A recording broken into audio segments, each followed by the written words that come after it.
ప్రజాపాలన వ్యవస్థలో భాగంగా రాష్ట్ర ప్రభుత్వం నేడు పెద్దపల్లి జిల్లా కేంద్రంలో యువ వికాసం పేరుతో విజయోత్సవం నిర్వహించనుంది. ఈ వేడుకలో ముఖ్యమంత్రి రేవంత్ రెడ్డి ప్రభుత్వ కౌలు సాధించిన 9,000 మందికి నియామక పత్రాలు అందించనున్నారు. వీరిలో గ్రూప్ 4కు ఎంపికైన 8,143 మంది అభ్యర్థులు కాగా మిగిలిన వారు సివిల్ అసిస్టెంట్, సర్జన్లు, సింగరేణి కొలువులు సాధించిన అభ్యర్థులు ఉన్నారు.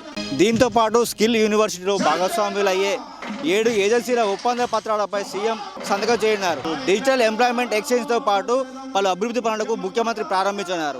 యువ వికాసం సభ సందర్భంగా సీఎం రేవంత్ రెడ్డి ఇప్పటికే పెద్దపల్లి అభివృద్ధికి వరదలు కురిపించారు. పెద్దపల్లి రూరల్ పోలీసులతో పాటు టౌన్ లో పోలీస్ స్టేషన్, మహిళా police station, traffic police station ఏర్పాటు చేశారు. ఎలిగేడు మండలం మరో పోలీసును మంజూరు చేస్తూ ఉత్తర్వులు జారీ చేశారు. ఎలిగేడుకు వ్యవసాయ మార్కెట్, పెద్దపల్లి 50 పడకల ఆసుపత్రిని అప్గ్రేడ్ చేస్తూ 51 కోట్లతో 100 పడకల ఆసుపత్రిగా మారుస్తూ మంత్రిలో 50 పడకల ఆసుపత్రి భవన నిర్మాణానికి 22 కోట్ల అంచనా వ్యయంతో ఉత్తర్వులు జారీ చేశారు. పెద్దపల్లికి ట్రాఫిక్ సమస్య తగ్గించేందుకు 4 లేన్ బైపాస్ రోడ్డుతో పాటు దాదాపు 352 కోట్లతో R&B పంచాయతీరాజ్ రోడ్డు, 10 కోట్ల అంచనాతో సబ్ స్టేషన్ నిర్మాణం, రామగుండంలో 26 కోట్లతో చేపట్టిన నర్సింగ్ కళాశాలకు 10 కోట్లతో శాతవాహన వర్సిటీ అకాడమిక్ బ్లాక్ పనులకు శంకుస్థాపన చేయనున్నారు. ఈ సభకు డిప్యూటీ సీఎం బట్టి విక్రమార్క, ఐటీ పరిశ్రమ శాఖ మంత్రి శ్రీధర్ బాబుతో పాటు పలువురు మంత్రులు, ఎంపీ వంశీకృష్ణ, ఎమ్మెల్యే విజయరమణరావు హాజరు కానున్నారు. సుమారు 1,00,000 మంది సీఎం సభకు హాజరవుతారని అధికారులు అంచనా వేసి ఏర్పాట్లు పూర్తి చేశారు. పెద్దపల్లి జిల్లా ప్రజలకు తెలంగాణ ప్రభుత్వం శుభవార్త అందించింది.